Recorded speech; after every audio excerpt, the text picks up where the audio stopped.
Welcome back, everyone, to the Elderly Confessions channel. My husband is severely ill. Before he fell into a coma, he told me to transfer our 12 billion dong house to his mother and not to tell anyone. I obeyed him. A month later, something happened that left me in deep shock. I am Myan, 32 years old this year. If anyone asked which moment I would remember for the rest of my life, I wouldn't say it was my wedding day, nor the day my first daughter was born, but that afternoon sitting in the cold hospital room, listening to the machines beeping steadily, looking at my husband lying on the bed with a face as pale as someone who had just survived a great storm. Hoang, my husband, was lying there. There was an IV needle on the back of his hand and heart rate monitor leads on his chest.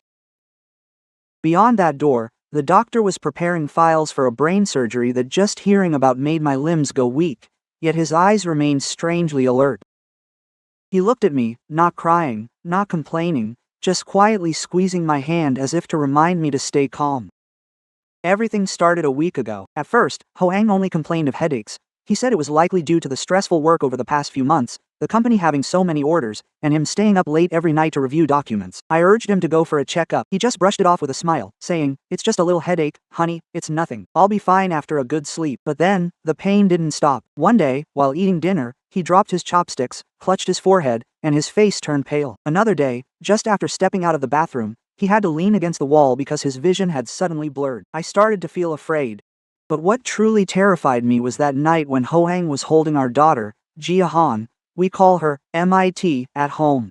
At a few years old, she was laughing while hugging her father's neck, making him act like an airplane to fly her around the living room. Hoang had only spun around twice when his body suddenly froze. Before I could even ask, he staggered, one hand clutching his head and the other trying to hold onto our child. I rushed over to take MIT down. Immediately after, Hoang collapsed to the floor. The dry sound of his knees hitting the tiled floor made my heart stop beating. Little MIT screamed in terror. "Mommy, what's wrong with Daddy?" I tremblingly called for an ambulance, calling my husband's name over and over. "Hoang, can you hear me? Don't scare me like this."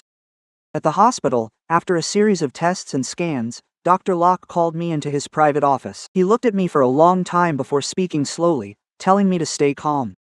Hoang has a malignant brain tumor in a dangerous location. If he doesn't have surgery soon, his condition could worsen rapidly. I sat frozen in the chair, my ears ringing, my throat constricted, even breathing hurt. I asked the doctor, my voice hoarse, "So, will he recover after the surgery, doctor?" Dr. Locke was silent for a few seconds before answering. "This surgery has a very high risk. The family needs to prepare for any outcome." Just those words alone made me feel as if the whole sky had collapsed upon me. I returned to the hospital room, trying to wipe away my tears before entering. But one look at me and Hoang knew. He reached out his hand toward me weakly. I sat down by the bed, and before I could say anything, my tears began to flow. Hoang smiled faintly, a smile so pale it was heartbreaking. "You look ugly when you cry." "Oh, honey." I held his hand, choking up. "Don't say such nonsense, you'll be fine. The doctors are very skilled, and we still have little MIT. Hoang looked toward the window, where the pale afternoon light fell on the white tiles, and said very softly, "I'm not afraid of dying. I'm only afraid that if I don't wake up, you and our child will be pushed into a corner by others." I stiffened. Hoang didn't specify who those others were. But I understood that the 12 billion dong house we live in is our greatest asset, and it didn't just fall from the sky. Part of it was money we saved over many years, and part of it was given to us by my parents when we bought it. The rest were loans that we have been struggling to pay off together month by month. To me, it is a home. But in the eyes of some people, it is a lucrative target. My mother-in-law says that Van has never truly loved little MIT. She doesn't hit or scold the child in front of outsiders. But her words have often stung me like needles. Once during dinner, little MIT bragged to her grandmother that she wanted to be a doctor one day to treat her parents. She just sneered that girls eventually get married and leave. This house still has to rely on a grandson in the future. Hoang slammed his bowl on the table, his face turning cold, but to keep the peace, he only said, "Mom, please don't say that in front of the child." Now lying in his hospital bed, perhaps Hoang has thought of everything. He pulled my hand closer, his voice weak but every word clear. "If something happens to me, my mother won't leave you in peace. They will say the house belongs to the Hoang family son, demand to keep it for the family line, and force you to hand over the papers. If you go soft, you and our daughter will lose everything." I shook my head, tears falling onto the back of his hand. "Don't talk as if you won't be coming back." Hoang looked at me, his eyes filled with both love and seriousness. "Listen to me, that house must be transferred to your mother's name. Your mom truly loves MIT. She will protect her for you and won't betray you." I was stunned watching him transfer the house to my own mother right before his surgery. The whole thing sounded both abrupt and heavy, but Hoang's eyes held no hesitation. He had thought it through very carefully. He wasn't just protecting assets for me alone. He was safeguarding a future for our daughter. Hoang squeezed my hand one more time. Outside, the nurse was preparing to take him for more pre-operative tests. He looked straight into my eyes, his voice fading, but every word felt like a nail driven into my heart. "Mai, listen to me. Transfer the title today and absolutely do not tell anyone on my side of the family." I stared at Hoang for a long time, my mind in complete turmoil. That house wasn't just an asset, and it certainly wasn't just a 12 billion dong figure on paper. It was the place where my husband and I had chosen every floor tile, every bedroom paint color, and every curtain for Mit's room together.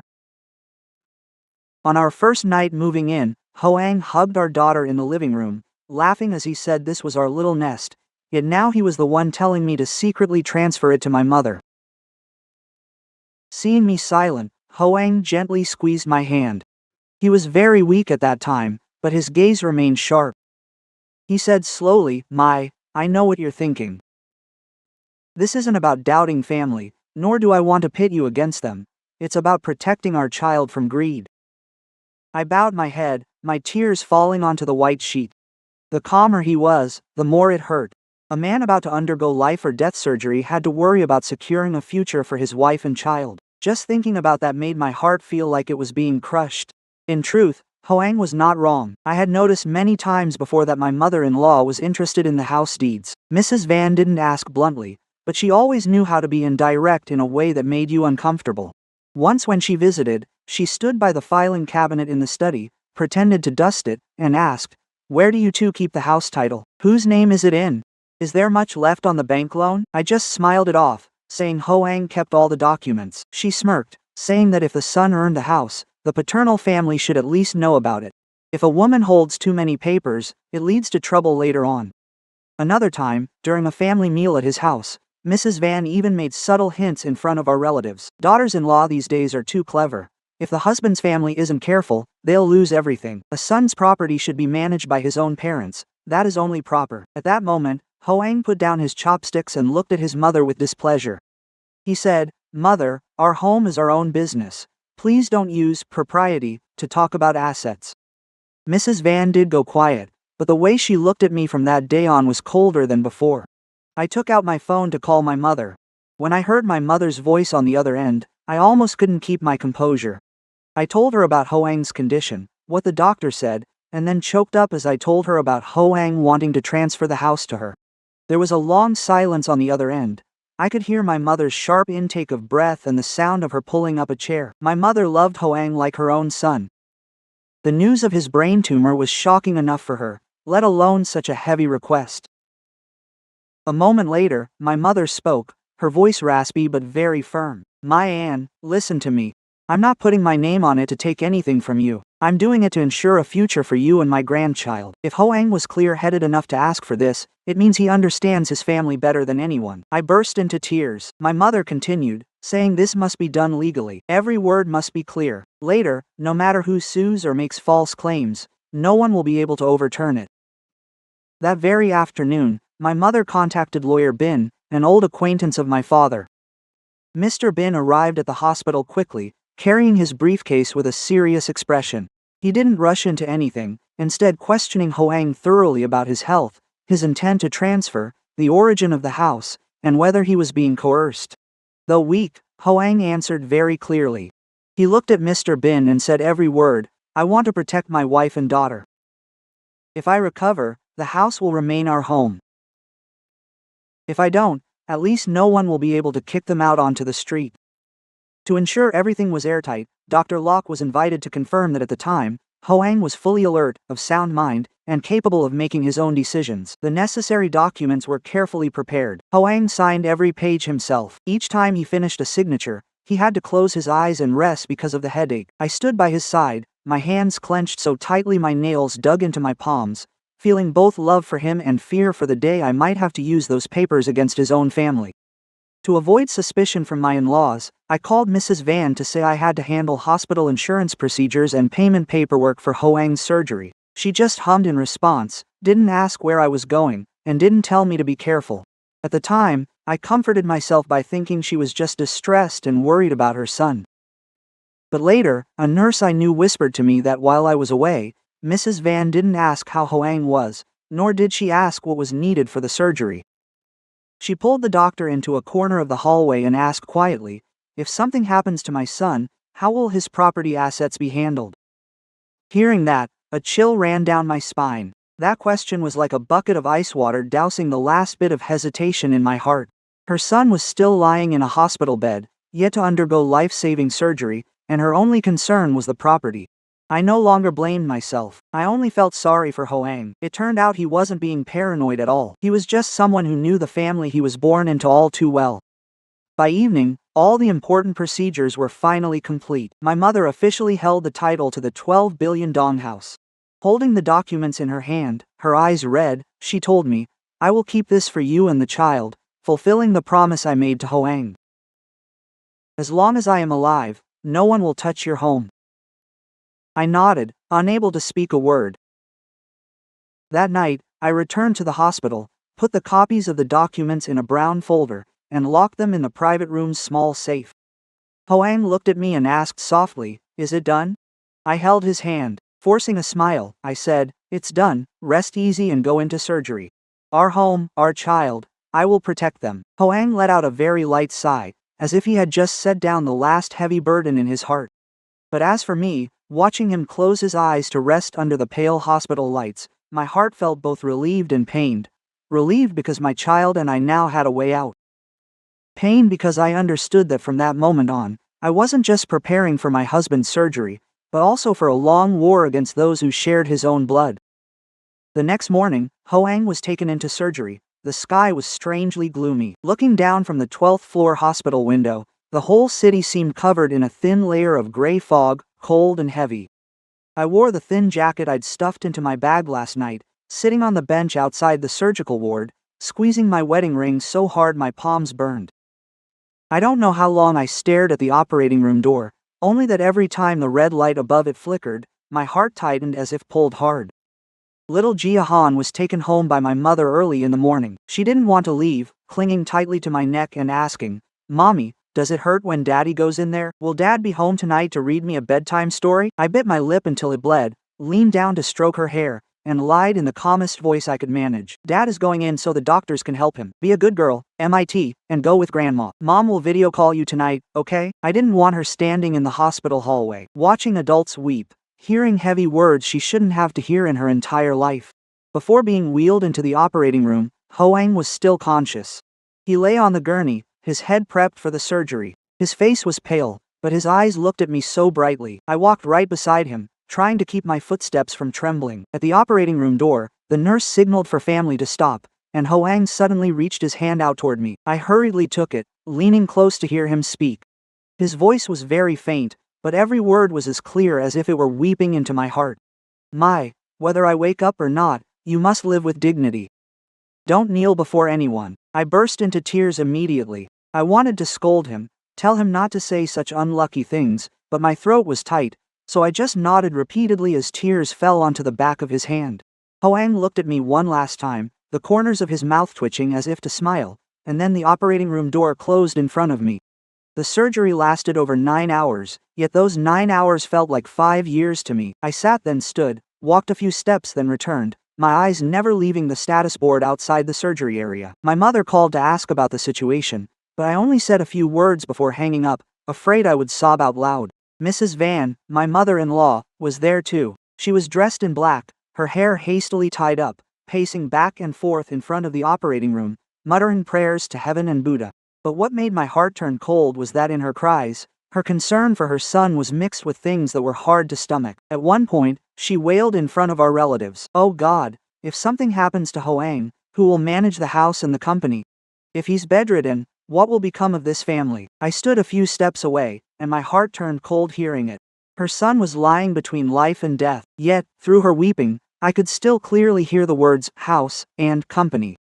Mr. Kwong, my father-in-law, did not cry. He stood by the fire escape, smoking continuously. The cigarette smoke clung to his shirt. Every now and then, he would call Dung, Hoang's younger brother. I accidentally overheard a sentence while passing by. Just go home first. The whole family needs to discuss things tonight. This matter is not simple. He spoke quietly but in a very urgent tone. I froze for a few seconds before silently walking away. At that moment, I didn't have the strength to think deeply, but a lingering unease stirred within me. Towards evening, the operating room light finally went out. Dr. Locke stepped out, pulled down his mask, his face visibly exhausted. I rushed over, my legs nearly buckling. Mrs. Van also lunged forward, grabbing the doctor's sleeve and asking insistently, "How is my son? Is he still alive?" Dr. Locke looked at us with a somber tone. "The tumor has been mostly removed. The surgery has temporarily passed the most dangerous stage, but due to the complex tumor location, there is brain damage and post-operative swelling. Currently, Hoang is in a deep coma, and we cannot predict when he will wake up." Hearing the words, deep coma, my whole body seemed to lose all strength. I had to cling to the wall to stay upright. Hoang was alive, but he hadn't awakened. The glimmer of hope that had just appeared was immediately covered by a thick fog. I asked the doctor in a trembling voice, "So, can he hear us? Does he know we are by his side?" The doctor looked at me, his eyes softening. "There are cases where patients still respond to familiar sounds. The family should stay by his side and talk to him. Don't give up." Before I could calm down, Mrs. Van spun around to face me. Her face was drenched in tears, but her eyes were sharp as knives. She pointed at me, her voice choked but full of resentment. "It's all your fault. If you knew how to take care of your husband and told him to rest, would he have ended up like this? Quote, ever since he married you, he's worked like a dog. Are you satisfied now?" I was stunned into silence. She isn't the only one suffering here. I am his wife, the one who just heard the doctor say my husband might never wake up, yet she can still heap all the blame onto me. During the first few days after the surgery, I practically lived at the hospital. Hoang was moved into the intensive care unit. Family members were only allowed in during set hours and had to follow many rules. Every time I was let in, I would wash my hands thoroughly and walk softly to his bedside. I wiped his hands with a warm towel, straightened his blanket, and read him a few pages from his favorite old book. Some days I played the songs we used to listen to when we first fell in love, whispering as I played them, "Can you hear me, Hoang? I'm still here, and MIT is waiting for you to come home too." At first, my in-laws took turns visiting. Mrs. Van would cry in front of others, and Han would bring porridge. Dung would stand out in the hallway, sighing as if he were in deep pain. But after just a few days, the visits started to thin out, replaced by conversations that made me feel colder the more I heard them. They asked how much the hospital fees were and how much the insurance would cover. Hoang's company, who is holding the documents? Han once pulled me into a corner and spoke in a very calculating tone. If you feel like you can't carry the burden, just say so. The paternal side can step in to help manage the assets. After all, Hoang is the eldest son. We can't let everything fall into the hands of outsiders. Quote, I looked at her and asked, "Who are these outsiders you're talking about?" Han hesitated slightly, then gave a faint smile. "I'm just saying, don't be so sensitive. You're still young and you only have little MIT. It's not always best to take on big things all by yourself." Quote, I didn't answer. I just turned back to look through the small glass pane on the ICU door, where Hoang lay motionless amidst the steady rhythm of the machines. At that moment, I understood clearly that while Hoang was still conscious, they hadn't dared to show their true colors. But the moment he went down, the moment he couldn't speak a word to protect his wife and child, those grasping hands began to emerge. The house, the company, the medical expenses, guardianship, in their eyes, everything could become a reason to tear things apart. As for me, standing alone in the cold hospital hallway, I felt for the first time that Hoang's surgery had only just ended. But my own battle had just begun. Exactly 1 week after the surgery, while Hoang was still in the recovery room, Mrs. Van called me. Her voice no longer sounded tearful like the first few days, but dry and commanding. "Come home this afternoon for a bit. The whole family needs to discuss Hoang's long-term care." I was sitting outside the hospital room, still holding a container of porridge I hadn't had time to eat. Hearing about caring for Hoang, I was exhausted but immediately agreed. I thought if they truly wanted to discuss taking turns at the hospital, contributing to treatment costs, or supporting me, there would still be some family bond. But the moment I stepped into my husband's living room, I knew I had been wrong. Mr. Kwong sat in the middle chair, his face as stern as if he were presiding over a trial. On the right was Mrs. Van, with red but cold eyes. On the left were Han, Dung, and a few paternal relatives I barely see once a year. No one asked how Hoang was today. No one asked what the doctor said. Everyone just looked at me as if I were someone at fault. On the tea table lay a stack of papers, neatly clipped, with a black signature pen beside it. As soon as I sat down, Mrs. Van pushed the stack of papers toward me. She said very slowly, "Read it. The family has already discussed this. From now on, you must hand over the house documents for your husband and you to his father for safekeeping. Hoang is lying there and we don't know when he'll wake up. We can't leave such a large asset in the hands of a young woman." I looked at the papers, my throat tightening. It stated clearly that I voluntarily hand over all house documents to Mr. Kwong to manage for Hoang, while committing not to sell, rent, mortgage, or transfer them without the consent of the paternal family. Every line of text felt like small blades cutting into my eyes. Hoang is still alive. He is still breathing with the help of machines in the hospital. Yet they were already sitting here with papers written up to stake a claim on our roof. Mrs. Van adjusted the scarf around her neck and spoke in a moralizing tone. Hoang is this family's son. He is seriously ill, so his assets must be kept by his birth parents. You are his wife, and the family acknowledges you're taking care of your husband. But property matters are significant. We cannot let emotions cloud our judgment. I looked at her, trying to keep my voice calm. Then what do you intend to do with it? As soon as I finished my question, Dung burst out laughing. He sat with his legs crossed, spinning his car keys, looking impatient as if waiting for his turn to speak. You don't understand, sister. Leaving that house empty is a waste. Sell it to invest in my construction materials project. I have a great supplier, and turning it over in a few months will earn more than any bank. Hoang's hospital bills are expensive. Money needs to make money, not just sit there to be looked at. I looked at Dung, unable to believe my ears. So the so-called plan to take care of Hoang is just selling the house to pour money into his project. With his brother still in a coma, the younger brother is already planning to use their roof as business capital. I asked softly, "What if you lose money?" Dung frowned. "Business requires guts. You keep clinging to things, which is why your thinking is so poor." Sister Han, sitting next to him, chimed in with a voice both sweet and venomous. "Let's be honest with you, Mai. You're a woman, and you only have little Ha Han. Holding on to such a large fortune makes you an easy target for outsiders. What if Hoang doesn't wake up? You're still young. What if you remarry? Then the Hoang family's assets would fall into the hands of strangers." An uncle nodded in agreement. "That's right. Widows have always been unpredictable. We must plan ahead for the family line." Hearing that, my hands resting on my knees turned cold. They don't consider me Hoang's wife at all. They don't consider Ha Han their own blood either. Just because she is a girl. In their eyes, my daughter and I are just temporary residents in that house, waiting for Hoang to pass away so we can be pushed out. I looked at every face in that room, wondering how much it would hurt Hoang if he were awake to hear these words. Seeing my silence, Mrs. Van thought I had softened. She picked up the pen, placed it on the papers, and pushed them closer to me. "Sign it. Once you sign, this family will still consider you our daughter-in-law. Quote, we won't treat you and your daughter unfairly, but you need to be sensible. For a woman living in her husband's home, obedience is what matters most." I looked down at the pen, feeling both angry and cold inside, but I tried to look bewildered on the outside. I slipped my hand into my pocket, secretly turning on the voice recorder on my phone, then I looked up. I said softly, "This is a big deal. I need time to think. Hoang is still in the hospital. I can't just make a decision on my own." Mr. Kwong slammed his hand on the table. "Who else do you want to ask? Your husband is lying there like that. You think you can ask him? This family is looking out for you, and you're still putting on an act." Dung leaned toward me, his voice spiteful. "Don't think you'll win just by clutching those papers. If Hoang wakes up, he'll still have to listen to his parents.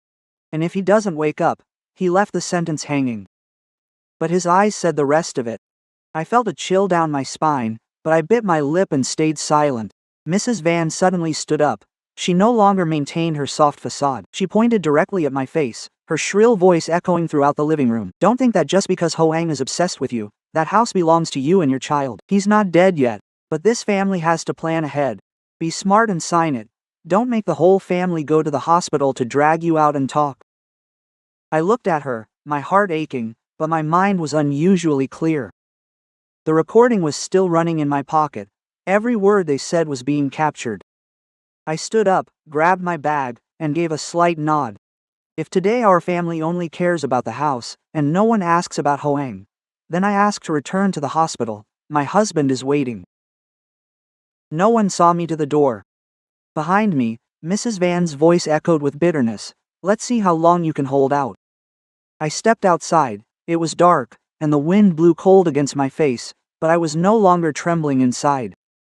I knew that from this moment, they had officially shown their true colors, and I had no reason to show mercy. 3 days after that family meeting, I was still at the hospital as usual. That morning, it was drizzling, and the cold seeping through the glass pane made the intensive care unit corridor feel even gloomier. I had just changed the warm water to wipe Hoang's hands. I leaned close to his ear to say those familiar words. You've slept enough now. Yesterday, Me drew a picture for you with our whole family in it. She said that as soon as Dad wakes up, she will stick it on the headboard. Hoang lay still, his face noticeably thinner. His lips were pale, his eyelashes closed under the white lights. But I still believe he can hear me. I believe it because if I didn't believe that every day, I wouldn't know how to keep standing. I had just folded the towel when hurried footsteps rang out outside the room. Not a few seconds later, Mrs. Van appeared at the door, followed by Dung and Han. She didn't ask how Hoang was today, didn't ask if the doctors had any news, and didn't even bother to take a proper look at her own son. As soon as she stepped into the waiting area, she threw a stack of photocopied papers onto the chair in front of me. The papers scattered and slid across the cold tile floor, her voice trembling with rage. You're very clever. While your husband has just had surgery and his fate is still uncertain, you've already secretly transferred the assets to your parents' home. I bent down to pick up a few of the papers. It was an extract of the land and property information, showing that the 12 billion dong house belonging to my husband and me was no longer in our names. The current owner is my biological mother. I wasn't surprised. I just didn't think they would discover it this quickly. Dung stood with his arms crossed nearby, giving a cold laugh. Did you think you were being so discreet? Land and houses aren't sewing needles that you can just hide. I just had to ask someone to check a little, and it all came out. Mrs. Van pointed directly at my face, her eyes bloodshot. Tell me, did you take advantage of my son being seriously ill and not in his right mind to force him to sign the papers? You and your mother plan to swallow that house whole, don't you? I set the stack of papers down, trying to keep my voice calm. Mother, watch your words carefully. All procedures were carried out while Hoang was still lucid, with a lawyer witnessing and a doctor confirming his mental state. There was no coercion. Bao Van let out a shrill laugh, a sound that sent shivers down my spine. Clear-headed? He has a brain tumor and is about to go into surgery, yet you claim he's clear-headed? Quote, do you think you can pull the wool over this family's eyes by saying that? I will sue. I'll sue you. And I'll sue your mother too. I won't let the Hoang family's assets fall into the hands of your side of the family. Dung immediately chimed in. That's right, Mom, you must sue, and then we'll see if she can keep up this act in court. The arguing made families of patients in neighboring rooms start to turn and look. A few people stopped in the hallway. Han seemed to be waiting just for that. She turned to the crowd, pointing a finger at me with a high-pitched voice. Everyone, look, has anyone ever seen someone like her? Her husband is in there in a coma, his life hanging in the balance. Yet she's already transferred their 12 billion dong house to her mother's name, and now she claims she did the right thing. Women these days are truly terrifying. Eyes began to fixate on me. Some people whispered, others shook their heads. I clearly heard a middle-aged woman whisper, if that's true, that's just cruel. That sentence pierced my heart with a sharp pain. I had stayed awake so many nights by the hospital bed, trying to hold on to every breath of my husband, and following his very own instructions. Yet, with just a few inciting words, I immediately turned into a greedy woman in the eyes of strangers. I didn't argue any further. I took out my phone and opened a video saved separately in a locked folder. It was a video Hoang recorded himself before the surgery. Per lawyer Bin's suggestion, he was weak at the time, but his voice was still clear. I turned the volume up.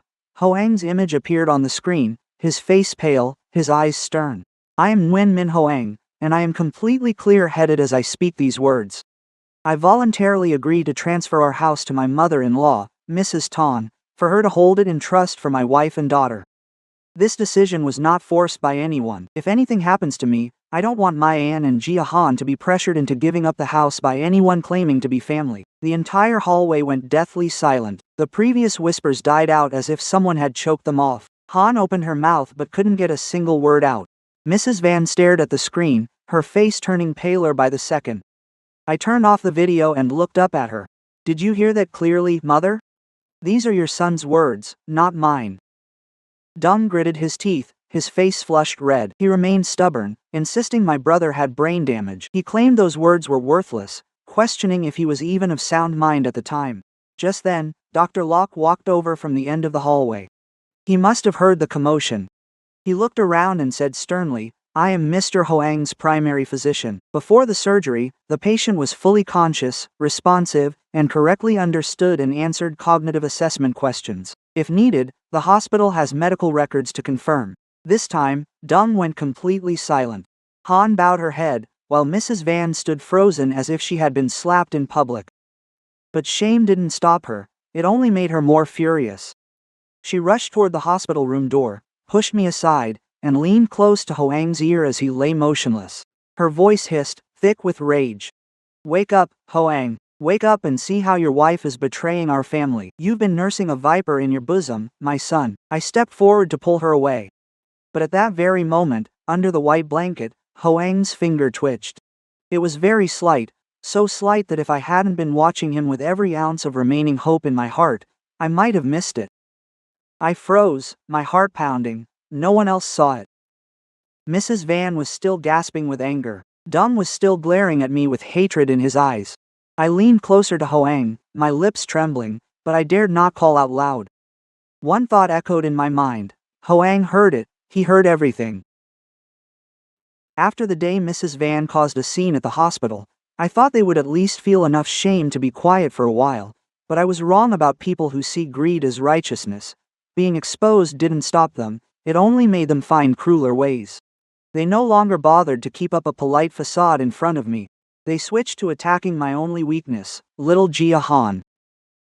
That morning, I had just stepped out of the recovery room when my phone rang. It was my daughter's preschool teacher. Normally, the head teacher rarely calls at that hour, so my heart sank the moment I saw the screen. I answered, and on the other end was the teacher's panicked voice. "Ms. Myan, some family members are here asking to pick up Jia Han. They say they are her aunt and grandmother, but she is crying hysterically and refuses to go. Did you authorize anyone to pick her up?" It felt like someone had poured a bucket of ice water over me from head to toe. I jumped out of my chair, my voice trembling. No one is allowed to pick up my child except for me and her maternal grandmother. Please keep her there, I'm coming right now. I ran toward the elevator while calling my mother. Mom was on her way to the market, but hearing the news, she turned around to head to the school. As for me, I raced away from the hospital, my hands trembling on the handlebars. All I could hear in my head was my daughters crying and the question of what they wanted with her. When I arrived, some parents were already standing around, watching. Right in front of the gate, Ms. Han was pulling Jia Han toward a black car parked at the curb. The child was crying until her face was red, her hands clinging tightly to the gate railing, screaming, "I won't go with you, I want my mom." Mom, hearing her voice, it felt like my insides were being torn apart. I rushed over, pulled my daughter into my arms, and pried Ms. Han's hands off. "What are you doing? Who gave you permission to pick up my child?" Han fixed her hair and sneered, as if I were the one causing trouble. "What's wrong with her paternal family picking her up? You're stuck in the hospital all day, who's taking care of her meals and school? Or are you planning to use both your comatose husband and your child to make people pity you?" Quote.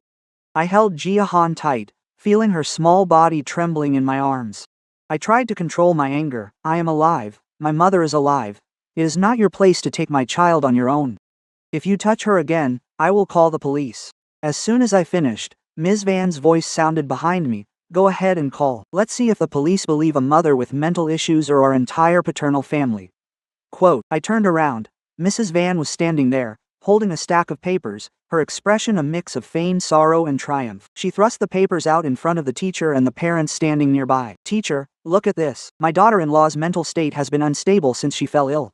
Quote. She cries, screams, and refuses to eat. Wandering the hospital at night, I brought my granddaughter home to care for her out of pure concern." I snatched the papers away and glanced at them. My heart turned cold. It was a psychological evaluation with vague conclusions stating that I showed signs of emotional disorder following the family tragedy and required supervision in caring for a child. I had never been to that clinic. I had never signed any documents, yet they bore my name, my age, and even included photos of me crying in the hospital hallway. That was when I realized they had been watching me all along. The moments I sat exhausted outside the ICU, the times I held Hoang's bag of clothes and sobbed in the stairwell. Everything had been captured to build evidence that I wasn't fit to be a mother. I looked at Mrs. Van, my voice choking with indignation. "Mother, are you using my own pain to frame me as mentally ill?" Dung stepped out of the car, his chin held high in defiance. He spoke loudly for everyone around to hear. "A woman who clings to a 12 billion dong house and refuses to save her husband, what right does she have to raise a child? His family only wants to protect the child, yet you're the one making a scene. Are you afraid of losing your child, or afraid of losing your excuse to keep the house?" Murmurs began to rise from the crowd. I heard fragments of people saying that rich families are truly troubled. Others suggested that if the mother's mental state is unstable, it's right for the paternal side to take over. Every word felt like needles piercing my ears. I knew the longer I stood there, the more they would turn me into a laughingstock. I picked up Jia Han and said to the teacher, "From today on, only I and her grandmother are allowed to pick her up. If anyone else comes, please call me immediately." I had just turned to leave with my child when Mrs. Van suddenly rushed forward and grabbed my arm. I simply brushed her hand away to prevent her from touching Jia Han, yet she immediately clutched her chest, collapsed onto the courtyard, and wailed miserably, "Oh my God, my daughter-in-law is hitting her mother-in-law to snatch my grandchild. Everyone, I'm so miserable. My son is in the hospital and my daughter-in-law has lost all humanity." Quote, I stood frozen. Han rushed over to help her mother up, while Dung shouted, "Everyone, record this, record it as evidence." Within seconds, many phones were raised. I stood in the middle of the schoolyard holding my child, feeling both furious and humiliated, but I couldn't argue. Jia Han buried her face in my shoulder, sobbing uncontrollably. "Mommy, I'm scared." That afternoon, the edited clips spread all over the internet. They only kept the scene where I pushed Mrs. Van's hand away and the scene where she fell down crying. Sensational headlines appeared before my eyes. Daughter-in-law seizes assets, brazenly strikes mother-in-law right in front of her grandchild's school gate. Hundreds of hateful comments flooded my personal page. Some called me an unfilial woman. Some said the paternal side should gain custody of little Jia Han immediately. That evening, after sending my child to my mother's house, I returned to the hospital. I sat outside the recovery room, looking through the glass to see Hoang still lying motionless, my heart aching to the point of numbness. My phone vibrated. A message from an unknown number appeared. "If you want peace, hand over the house to the paternal family, otherwise the child will be branded as having a disgraceful mother for the rest of her life." I didn't reply. I just took a screenshot of the message and saved it in a separate folder. After that, I opened the hospital hallway camera system that Lawyer Bin had previously advised me to request to check for anyone following me. My heart pounded when I saw a familiar image. A few days ago, when I was crying on the waiting bench, a man stood in a corner, pointing his phone toward me. The person wore a hat and a mask, but I immediately recognized the jacket and gait as one of Dung's people. And at the end of the camera footage, Dung himself stepped up to receive the phone back from his hand. I stared at the screen, my hands ice cold. It turns out none of this was spontaneous. From the photos and fake medical reports to the clip at the school gate, it was all a pre-laid trap. I looked up at Hoang through the glass and whispered softly, "You have to wake up, but before you do, I won't let them touch our child again." That night, the hospital was chillingly quiet. Nearly 2 a.m., the intensive care hallway was lit only by the white light reflecting off the cold tiles. The sound of machines from the rooms echoed rhythmically like the heavy breathing of the entire building. I had just gone to the canteen to buy a box of hot porridge because I hadn't been able to swallow a thing since the afternoon. My head was still spinning with thoughts of little Jia Han at school, the fake documents, and the fact that Dung was behind it all. When the elevator opened at the intensive care floor, I had only taken a few steps when I stopped cold. Hoang's hospital room door was left ajar. From inside, a man's figure slipped out very quickly. He wore a baseball cap and a mask covering his face, but just by his gait and the gray jacket, I recognized him immediately. It was Dung. He saw me too, his shoulders jerked slightly, but in the blink of an eye, he regained his composure. I stepped forward quickly, my voice low but icy. "What are you doing in Hoang's room at this hour?" Dung shrugged, pulled his mask down, and gave a faint smile. "I'm just here to visit my brother." "Why are you so tense? Or is it that even a younger brother isn't allowed to see him now?" I looked straight into his eyes. Dung's gaze didn't look like someone who had just been visiting a patient. It was shifty and hurried, like someone caught red-handed doing something shady. I didn't argue further and immediately pushed the door open to enter the room. Just seconds later, the porridge box in my hand fell straight onto the tiled floor. The breathing machine's connection tube was shifted from its original position. One end of the tube was stretched abnormally, and the tape securing it to Hoang's cheek had peeled halfway off. The breathing monitor screen was fluctuating erratically. I screamed for the nurse. My scream tore through the silence of the hallway. The nurse on duty ran in very quickly. After checking, her face went pale, and she hurriedly adjusted the machine's tubes and called for backup. I stood by the side, my legs turning to jelly, my hands clutching tightly to the bed frame. A few minutes later, Hoang's vitals finally stabilized. The nurse turned to me, her voice still trembling. "It's lucky you noticed in time. If it had been left for a few more minutes, the patient could have suffered dangerous respiratory failure." I turned and rushed outside, but Dung was no longer in the hallway. The elevator at the end of the row had just closed its doors. I lunged for the button, but it was too late. At that moment, my whole body turned ice cold. This was no longer just about fighting for the house, child custody, or ruining reputations. Someone had threatened Hoang's life, and the person who just walked out of his room at midnight was Dung. That very night, I asked the hospital to pull the hallway camera footage, but the staff on duty said the technical team wouldn't be able to process it until morning. I couldn't sleep, just sat outside the intensive care unit looking in through the small glass pane. The next morning, when I returned to ask, the technical lead claimed that the floor's camera had malfunctioned exactly between 1:30 and 2 a.m. They said they were very sorry, but no data had been recorded. I looked at him, and my heart sank. It was suspiciously coincidental. Just as Dung appeared, just as Hoang's ventilator was displaced, the camera broke. I didn't make a scene right away. I knew that without evidence, Dung would just laugh in my face and accuse me of slander. But from that moment on, only one thought remained in my mind. Hoang is not safe, not even in the hospital. The next afternoon, while I was sitting on the fire escape calling Lawyer Bin, an elderly janitor passed by and suddenly stopped. She looked around and signaled for me to go down a few more steps. Her voice was very soft. "Are you the wife of the patient in room 1208? I nodded. She pursed her lips, looking hesitant, then continued, "Last night, while I was collecting trash, I saw your brother-in-law arguing with a male doctor at the end of the hall. They were speaking so quietly I couldn't hear clearly, but I saw the other guy shove something into the doctor's pocket." My heart pounded. I asked immediately, "Which doctor, ma'am?" The janitor thought for a moment and replied, "I think it was the doctor who assisted in your husband's surgery. The tall one with glasses who always goes with Dr. Locke." I thanked her and told her not to mention this to anyone. When I returned to the hallway, I saw the doctor stepping out of the duty room, his eyes meeting mine for a fleeting moment before he immediately looked away. I called Lawyer Bin and told him the whole story.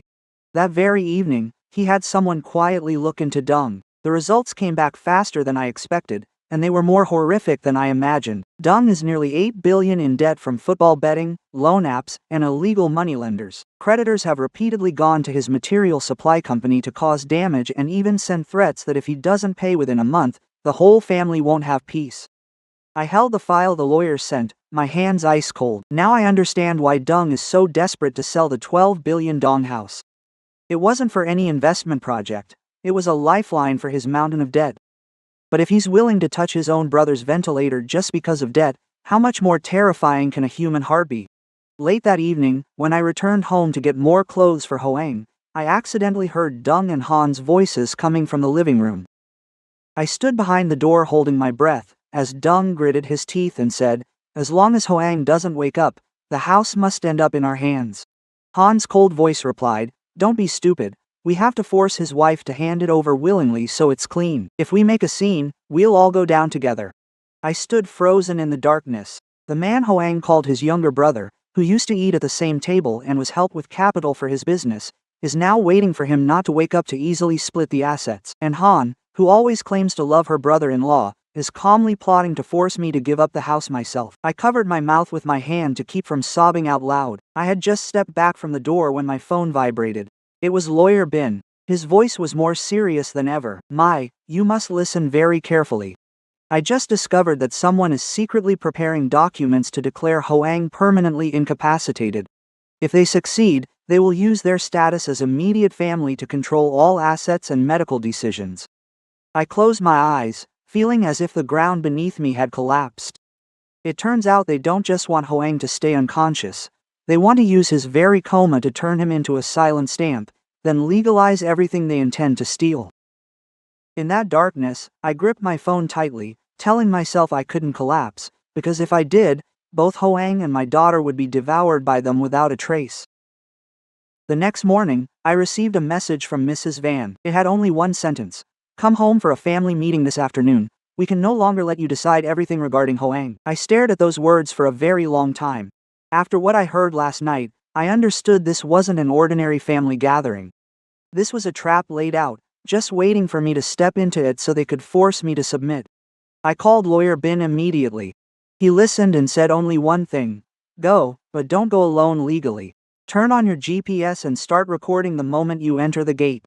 If they threaten or force you to sign anything, I will be there. I was silent for a few seconds and replied, I understand. This time, I want them to say everything themselves. After hanging up, I put my phone away and took a deep breath.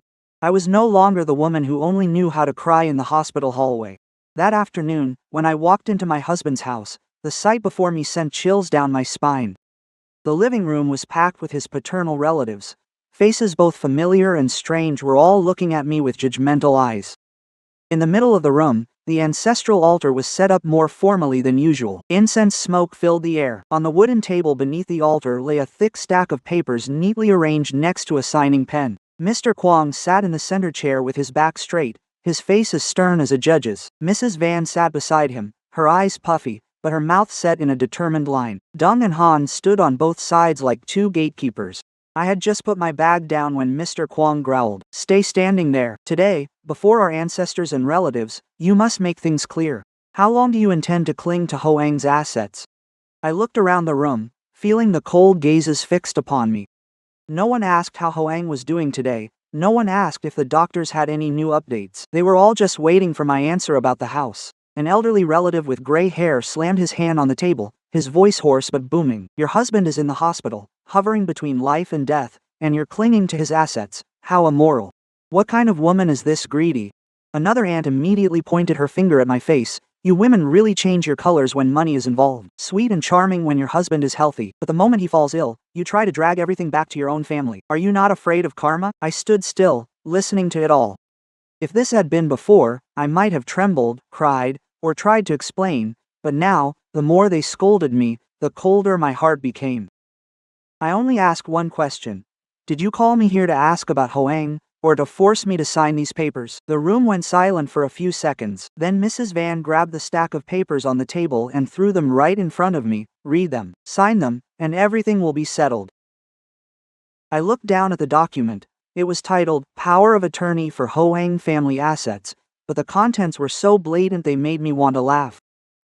I was supposed to confirm the house belonged to my husband's family and agree to let Mr. Kwong have full authority to manage, use, and dispose of it while Hoang was incapacitated. Simply put, they wanted me to sign a paper to unlock the door and hand them my house. I looked up and asked slowly, what if I don't sign? Dung, who was leaning against the wine cabinet, suddenly gave a cold laugh. He pulled a stack of photos from his pocket and threw them onto the table. They scattered messily in front of me. There were photos of little Han after school holding her water bottle, my mother at the market picking out vegetables, and me slumped on a hospital hallway chair, my coat slipping off my shoulder, my face haggard from sleepless nights. My blood seemed to run cold. Dung stepped closer, leaned down to my ear, his voice low but venomous. If I can track you, others can too. Do you understand? If you're still going to be stubborn, you never know who might be following you and your daughter when you step outside. I looked up at Mrs. Van. I waited for her to stop her son, even if it were just one word, but she didn't. She sat there, stone-faced, simply saying that a woman must know fear to be obedient. That statement extinguished the very last bit of affection I had left. I took my phone from my pocket and turned on the speaker. The voices of Dung, Han, and Mrs. Van from the past few days, recordings rang out clearly in the living room, from forcing me to sign papers and faking medical records, to Dung saying that if Hoang didn't wake up, the house would go to his side of the family. Every word echoing beneath the ancestral altar felt like slaps landing directly on their hypocritical faces. The whole room went dead silent. The relatives who had been scolding me earlier began to look at each other, their expressions shifting. Mr. Kwong froze in his chair, and Dung, pale-faced, lunged to grab my phone. But I stepped back. I looked straight at Mrs. Van, my voice not loud but clear. Are you worried about your son, or are you planning to divide his assets before he's even gone? Mrs. Van jumped up, her hand swung out in a flash, and a stinging slap landed on my face right in front of the ancestral altar. The room erupted, my cheek burned and my ears rang, but I didn't cry. I just slowly turned my head back to look at her. I will keep this slap as evidence as well. Just then, the doorbell rang incessantly. Han ran to open it and then froze. Lawyer Bin walked in, accompanied by 2 local police officers. He looked at me, his eyes darkening when he saw the red mark on my face. I received an emergency signal from my client regarding signs of coercion to sign property documents and threats to personal safety. The atmosphere in the room shifted instantly. Those who had just been loudly preaching morality suddenly fell deathly silent. Dung backed slowly toward the side door, his face as white as a sheet. Right then his phone rang. He looked at the screen, his hand shaking, and though we couldn't hear the other side, his lips stuttered. Give me a few more days, I'm scraping the money together. Then his voice, broken and panicked, became distorted. Don't touch me, don't, I'll have the money. He hung up, looked around like a cornered animal, and suddenly Dung bolted for the back door, fleeing from his own home. The phone fell onto the tile floor, its screen still lit up, displaying a message that hadn't faded away. If you don't have the money tonight, one of your fingers will be chopped off first. After the chaos at my husband's house, I never returned there again. I left all necessary dealings to Lawyer Bin to handle. As for me, I returned to the hospital, continuing my quiet life outside Hoang's recovery room. Each day that passed was filled with the sound of machines, the smell of antiseptic, and the moments I stood behind the small window watching my man lying motionless, as if he had been asleep for far too long. On the 41st day after the surgery, Dr. Locke allowed me to take little Jia Han in to visit her father for a few minutes. Before that, I had kept it from her, only saying her dad needed to sleep to heal, but children are very perceptive. She didn't ask much, but every night she would hug the teddy bear Hoang gave her and whisper, "Daddy, come home soon." That day, the moment she saw her father lying on the bed surrounded by tubes, Jia Han burst into tears. She didn't dare touch him firmly, just stood beside him, her tiny hands gripping his finger. "Daddy, it's MIT here. Wake up, you promised to take me to buy a kite." Quote. Her voice choked up, each innocent word cutting into my heart. I turned away to wipe my tears, afraid of crying in front of her, but at that very moment Jia Han leaned down to press her cheek against Hoang's hand. I saw his fingers tighten, ever so slightly, but this time, I wasn't imagining it. Jia Han felt it too. She looked up, her eyes wide. "Mommy, Daddy is holding my hand." I almost rushed out to call the doctor. Dr. Locke and a nurse came in to check him immediately. He checked his pupils, tested his reflexes, and called Hoang's name repeatedly. His face, usually so calm, showed a clear glimmer of hope at that moment. After checking the vitals, he told me, "This is a very positive sign. Mr. Hoang's brain is starting to respond again. We cannot confirm when he will wake up, but this progress is better than initially predicted." Quote. I stood frozen for a few seconds, then burst into tears. It wasn't the desperate kind of crying from the previous days, but the cry of someone who, after a long time, finally sees a light at the end of the tunnel. I bent down to hug Jia Han. The little girl was crying too, but kept saying between sobs, "Daddy heard me, Mommy. Daddy is coming home soon, right Mommy?" Quote. Somehow, word of Hoang showing signs of waking up reached his ex-wife Lan very quickly. That evening, Mrs. Van suddenly appeared at the hospital with a thermos of porridge in her hand. She wore a dark brown blouse, her hair tied back, her face deliberately made to look haggard. As soon as she saw me, she wiped her tears. "I cooked porridge for Hoang. He's my son no matter what, don't stop me from visiting him." I looked at her for a long time. After everything that had happened, I no longer believed in any of her tears. But because Hoang had just shown improvement, I didn't want to cause a scene in front of the hospital room. I just stepped aside, while turning on the voice recorder on my phone as a survival habit. Mrs. Van walked in, placed the thermos on the small table, and sat down next to Hoang's bed. At first, she cried, calling his name very pitifully. But as soon as the nurse left, her voice suddenly dropped and turned ice cold. "If you wake up, remember to get the house back for me. Don't let that wife of yours lead you by the nose anymore. The Hoang family property cannot be left entirely to a girl and her grandmother." Quote. I stood outside the door, listening to every word, my hands turning cold. Hoang was lying there, just having shown the first signs of life. Yet the first thing she cared about was still the house. I didn't step in to interrupt. I wanted to record it all in full. I wanted that if Hoang ever truly woke up, he had to know what was said by his bedside. While Mrs. Van was busy playing the part of the suffering mother in the room, Dong had vanished from sight. Around 9 p.m., when I went down to the parking lot to get a bag of clean clothes for Hoang, he suddenly appeared from behind a concrete pillar, his face gaunt, beard stubbly, eyes bloodshot as if he hadn't slept for nights.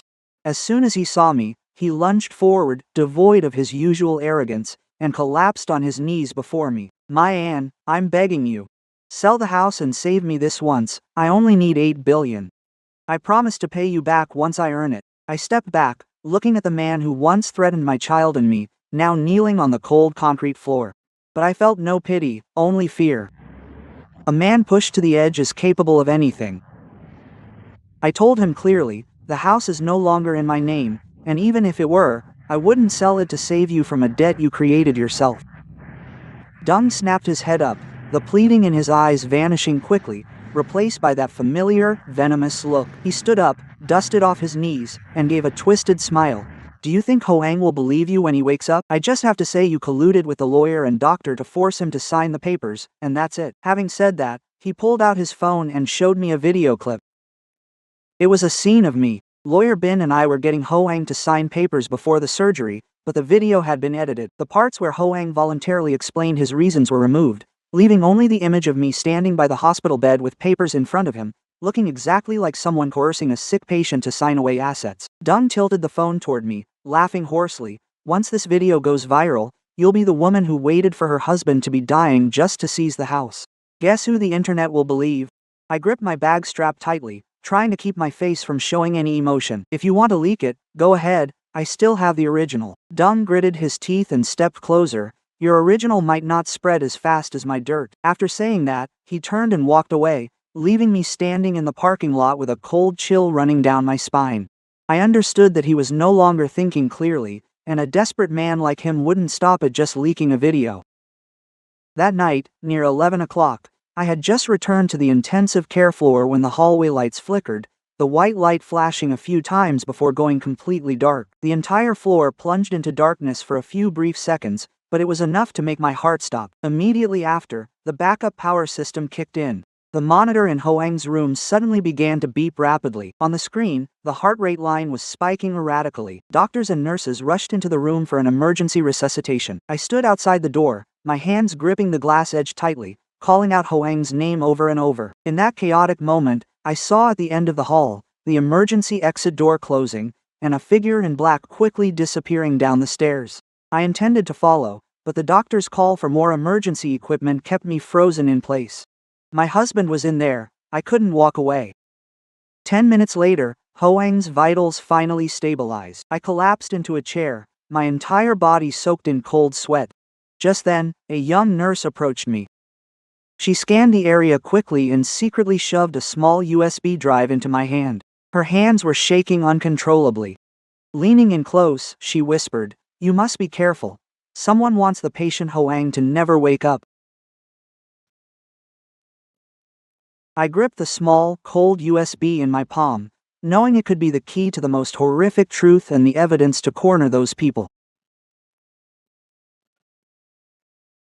I didn't dare open that USB while still in the hospital.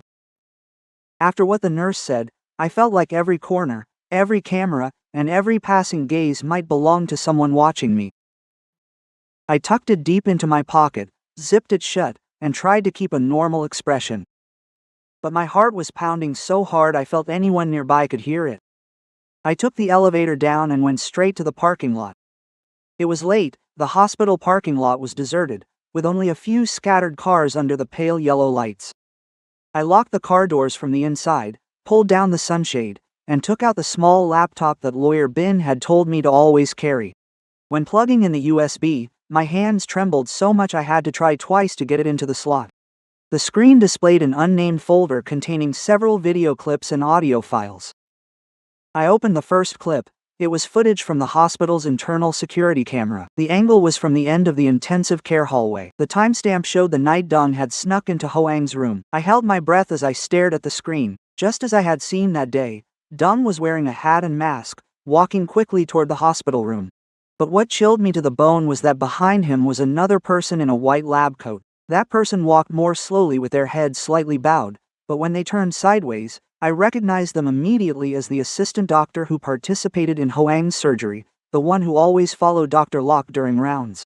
The two of them stopped right in front of the patient's room. Dung looked around and pulled a thick envelope from his pocket. The doctor took it quickly and tucked it into the inside pocket of his lab coat. I zoomed in on the screen, every muscle in my face frozen. There was no room for doubt anymore. There was an exchange, money, something being bought and sold right outside the room where my husband lay motionless. I tapped on an attached audio recording. At first, there was a faint crackling sound. Then Dung's voice came through, hoarse and urgent. "I don't need you to do anything extreme. I just need my brother to stay still for a few more months. He doesn't need to die right away." I held my breath, goosebumps covering my body, as a man's voice replied. It was the voice of the doctor I mentioned earlier. "I'll only help reduce his chances of recovery. The dosage, the schedule, and the care adjustments all have limits. The rest is on you." I couldn't even hold my phone anymore. It fell onto the passenger seat with a hollow thud. I covered my mouth with my hand, tears streaming down, but I couldn't make a sound. So that's why Hoang's vitals were always abnormal. The times he showed signs of responding only to grow weak again weren't just because of his illness. Someone had been deliberately pulling him back into the darkness. My husband was fighting to wake up, while his own family was paying to keep him lying there. I thought I had reached the depths of the Hoang family's cruelty, but it was the final part that truly left me stunned. It was a short recording, the sound a bit distant, likely captured during a phone conversation. As soon as I hit play, Ms. Van's voice rang out. No weeping, no anguish, nothing at all like a mother mourning her son. Her voice was cold and sharp. "The house and property must go to Dung. He is the son, and he has to carry on this family name. Even if Hoang wakes up, he must be made to think that Mai betrayed him. Once he hates his wife, he will demand the house back himself." I sat motionless in the car. Every word from Mrs. Van felt like a knife slowly stabbing into my chest. I once thought she was just greedy. I thought she was sexist, selfish, and cruel to her daughter-in-law, but I never thought she would calculate to the point of turning her own son into a pawn. In her eyes, Hoang was no longer a son hovering between life and death, but a tool to reclaim property for Dung, for the sake of the so-called family line. I listened further. Dung's trembling voice rang out. "But what if he actually wakes up?" Mrs. Van replied succinctly, "Then we must make him wake up in suspicion. Show him the video of Mai forcing him to sign the papers. Let him see the whole family crying about being robbed of the house. A man's mind is very weak just after cheating death. He will believe his own blood first." I closed my eyes, a feeling of nausea rising in my throat. They didn't just want to steal the house. They wanted to steal the last bit of trust between Hoang and me. My first instinct was to call the police. I picked up my phone, but my finger froze just as it touched the screen. I called Lawyer Bin first. He answered very quickly. I could only speak a few sentences before choking up. He listened in silence until the end. His voice lowered. "My Anne, please stay calm. These files are very important, but if we release them now, they might claim they were edited, especially since the data comes from an unofficial source. To strike them down so they cannot deny it, we need to catch them red-handed." I asked through sobs, "So I have to let them continue to harm Hoang?" Lawyer Bin immediately replied, "No, the first thing is to protect Hoang. I will contact someone reliable at the hospital to change the monitoring team, and simultaneously file a request to restrict visitors." Quote, "But legally speaking, to bring the whole ring to light, we need to let them take one more step. And most importantly, if Hoang can wake up, he must hear the truth from their own mouths." I looked through the car window toward the brightly lit hospital. My heart ached until I couldn't breathe, but the initial fear had gradually turned into a clear, cold resolve. I can't just cry anymore. I must remain alert enough to protect my husband, my child, and secure all the evidence before they manage to wipe it clean. I was just about to ask Lawyer Bin what the next step should be when a phone call suddenly interrupted. It was from the hospital. I answered. On the other end was a panicked nurse's voice. "Ms. Mai, where are you and your husband? Hoang's condition has taken an abnormal turn. Please come up right away." My heart sank. I didn't have time to ask more. I just hung up, pulled out the USB, tucked it into my inner pocket, opened the car door, and sprinted toward the elevator. The elevator doors opened on the intensive care floor. I raced down the hallway, my feet barely touching the floor. But when I reached Hoang's room, I froze in my tracks. The door was wide open, the machinery was still inside, the IV lines lay loose on the sheets, the white blanket was pulled to one side, and the hospital bed was empty. I gripped the doorframe, my mind blank. Hoang had disappeared. The husband who finally had a hope of waking up, the man that entire group wanted to keep in the shadows forever, was no longer on that bed.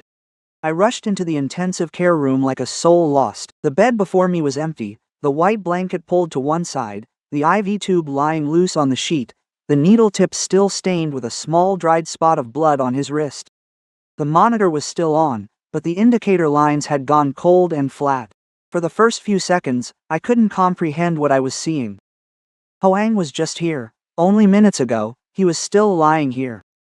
I spun around to the nurse standing by the door, my voice almost failing me. "Where is my husband? Who took him away?" The nurse's face was deathly pale, shaking her head repeatedly. "I don't know. I just went to get the medication as ordered, and when I returned, the patient was already gone." Immediately after, Dr. Locke rushed over. He stepped into the room, looked at the empty bed, and his expression changed instantly. A person in a deep coma, having just undergone brain surgery, could not sit up on his own, much less leave the intensive care unit by himself. Everyone understood that. Dr. Locke hurriedly checked the oxygen supply system before turning to the staff on duty with an unusually stern voice. "Lock all the doors on this floor. Tell security to check the exits immediately. It is extremely dangerous for a patient in this condition to be taken out." Hearing the word dangerous, my knees went weak. I had to hold onto the table to stay standing. All I could see in my mind was his face as he lay motionless. My hand tightened slightly when I heard my daughter's voice. But just as everyone was in chaos, Mrs. Van suddenly rushed from the end of the hall. She didn't check the room to see if her son was still there, but started screaming the moment she arrived. "Oh my God, my daughter-in-law has kidnapped her own husband. She hid Hoang away to take the house. Everyone, doctors, she's harmed my son." Her voice echoed throughout the entire intensive care unit. Patients' relatives from the nearby rooms immediately rushed out to watch. I stood there, stunned, looking at her. In that split second, I realized this was a trap. They took Hoang and set up a play to make me the culprit. If I panic, if I have no evidence, all the blame will be cast on me. I just found the USB and I know too much. They needed an excuse to silence me and turn public opinion against me. Dung appeared right behind Mrs. Van, holding his phone with the camera on. His eyes were red, but he forced his voice to sound pained. "Everyone, look, we don't know if my brother is dead or alive, yet my sister-in-law only thinks about the 12 billion dong house, and now my brother has vanished right from the hospital. If she didn't take him away, then who else could it be?" He said this while pointing the camera right at my face. That fake look of sorrow made me want to vomit. In less than an hour, Dung's live stream had spread everywhere. My phone kept vibrating with abusive messages. Some called me a wicked woman. Others said I took advantage of my husband's coma to seize his assets. Some even cursed little Jia Han. I didn't dare to read any further. I turned off notifications and called Lawyer Bin immediately. My voice was trembling so much that I didn't even recognize it myself. "Bin, Hoang has been taken away. They are framing me for it." Lawyer Bin was silent for exactly 2 seconds, then said quickly, "Listen to me, don't argue with them. The first priority is to find Hoang. I am heading to the hospital to tell your mother to take Han to a safe place immediately. Don't let anyone from his side contact her." I called my mother right away. When my mother heard that Hoang had gone missing, her voice choked up, but she kept her composure. She took Jia Han to a trusted relative's house, turned off public location tracking, and blocked all unknown numbers. I knew that if my in-laws dared to touch Hoang, they might also use my daughter as a psychological hostage. When Lawyer Bin arrived, he pulled me into a secluded corner. I gave him the USB drive and pointed out the video showing a private ambulance parked at the hospital's side gate. Upon closer inspection, we realized that the vehicle appeared exactly when the power grid was flickering. It didn't come through the main gate but circled around the entrance for medical supply vehicles. A very small detail, but enough to track it down. Lawyer Bin immediately called an acquaintance to check the license plate. Nearly 20 minutes later, the results came back. The vehicle belonged to a private patient transport service but was rented using fake documents.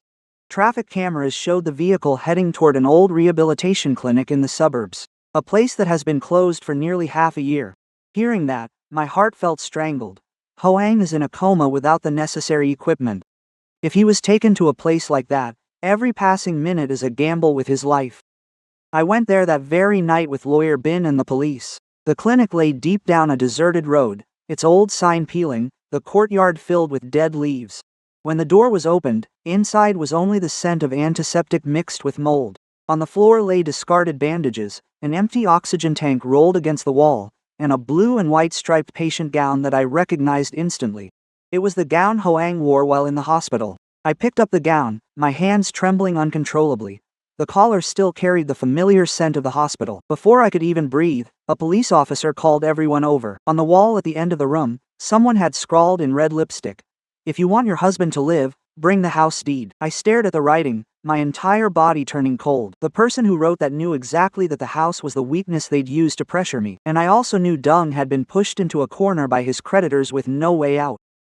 Right at that moment, my phone rang with an unknown number. I turned on the speakerphone per Lawyer Bin's instructions. On the other end, Dung's voice sounded raspy and urgent. "Come alone to the old cold storage by the Riverside Road with the house papers.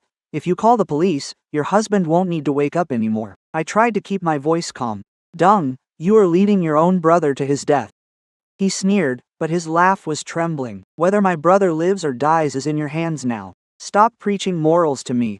The call cut off abruptly. The abandoned room fell into silence. I looked at Lawyer Bin and then at the hospital gown in my hand. The fear was still there, but beneath it, a chilling rage was rising. I gripped the phone tightly and said every word. This time, I'm not just saving my husband. I'm dragging that whole snake pit into the light. The old cold storage was at the end of the Riverside Road, at least a few kilometers from the nearest residential area. That night, the rain poured down, with streaks of water lashing against the windshield as if to blur everything ahead. On both sides of the road were rows of abandoned factories with rusted tin roofs. A few flickering high-pressure lamps made the desolate industrial zone look like a giant trap waiting for me to step in. I parked a distance away from the cold storage and sat still for a few seconds to catch my breath. In the tiny earpiece hidden under my hair, Lawyer Bin's voice whispered softly, "Stay calm, the tracker is still working, the audio is being transmitted live to my device. You just need to stall for time, absolutely do not provoke Dung." I looked down at the loose jacket I was wearing. Inside, a small recording device was attached to the lining, and my phone was set to send my location continuously. I knew I was walking into danger, but I had no other choice. "Hoang is in there." The cold storage door was cracked open, and the wind whistling through it sounded chillingly sharp. I pushed the door open and stepped inside. The smell of mold and old metal hit me straight in the nose. It was dim inside, with only a single yellow light bulb dangling from the ceiling. Its faint glow cast light onto the water-stained concrete floor. And then, I saw Hoang. He lay on an old medical stretcher, with a small oxygen tank beside him. His face was deathly pale, his lips cracked, his breathing so shallow that you could barely see his chest rising. I thought I was too late. I choked up, my legs barely able to move forward. "Hoang," I called out softly, but the only reply was the intermittent beeping of the monitor. Dung stood by the stretcher, phone in hand, his eyes bloodshot. He looked like someone who hadn't slept in days, shirt crumpled, hair matted from rain and sweat. Seeing me enter, he immediately shouted, "Stay there, don't come any closer." I stopped, trying to keep my voice steady. "I'm here, tell me what you want, but first let me check on him." Dung sneered, "Still playing the dutiful wife? Sign the house sale papers right now. I need the money tonight." I looked at him and said slowly, "The house is in my mother's name. I don't have the right to sell it." Those words were like lighting a match to dry straw. Dung lunged forward and grabbed my wrist, his grip so tight it sent a sharp pain through me. He gritted his teeth, his breath reeking of alcohol as he exhaled into my face. "Then call your mother here, don't test my patience. I have nothing left to lose." I tried not to pull my hand away too hard, fearing he might lose control and hurt Hoang. I looked him straight in the eyes. "Dung, you still have a way out. Take Hoang to the hospital, and I'll ask a lawyer to help you deal with the creditors. But if something happens to him, you won't just lose money, you'll lose your whole life." He let out a laugh, but it sounded like he was about to cry. "What else am I waiting for? The house is gone, Mom is gone, and my brother is lying there. It's all because of you." A faint noise echoed from behind the blue tarp in the corner of the warehouse. I turned around sharply as Mrs. Van stepped out. She didn't look panicked or forced at all. Her raincoat was neatly folded in her hands. Her hair was still perfectly groomed, her expression chillingly cold. In that moment, I understood she wasn't a mother dragged into this. She was the one pulling the strings. She looked me up and down, voice calm. Your brother-in-law should be smart and hand over the house. If Hoang wakes up, he'll only suffer. He betrayed his mother and brother for you, so lying there is better than being a burden to us all. I stood stunned. Even though I had heard the recordings before, hearing her say it while Hoang lay there gasping for air made my heart turn cold. I choked out the words, asking if she was really talking about her own son. Mrs. Van smirked, saying a son still has to listen to his mother. He hid family assets to transfer them outside because of you. He brought this upon himself. Dung, standing nearby, suddenly lost patience and shouted, "Stop talking, Mom, and tell her to sign it. You're the one who told me to take him out of the hospital to pressure her. Now that she's here, just hurry up." The air in the warehouse felt like it had frozen solid. I heard Lawyer Bin's voice in my earpiece suddenly fall silent. Perhaps he was holding his breath as well. Dung had just revealed the most crucial point. Mrs. Van was the one who ordered him to remove Hoang from the hospital. I tried to swallow my anger, continuing to stall for more time. Why do you hate Jia Han so much? She is your own granddaughter. Mrs. Van's face darkened immediately. What is the point of a girl holding on to wealth? When she grows up, she'll just go to another family. The Hoang family needs a grandson, needs money to revive Dung, not you two holding on to assets and acting entitled. I stood frozen, shaking, but not from fear. Every word she spoke was being transmitted directly to Lawyer Bin. And I knew the police were approaching outside, but before they could storm in, there was the sudden sound of screeching tires and the warehouse door was kicked open. 3 strangers burst in, wearing soaked black raincoats, their faces looking menacing. The leader pointed straight at Dung. "Where's the money?" Dung paled and backed away, begging for one more night, claiming the house was about to be sold. He hadn't finished his sentence before a punch landed squarely on his face, sending him collapsing onto the concrete floor.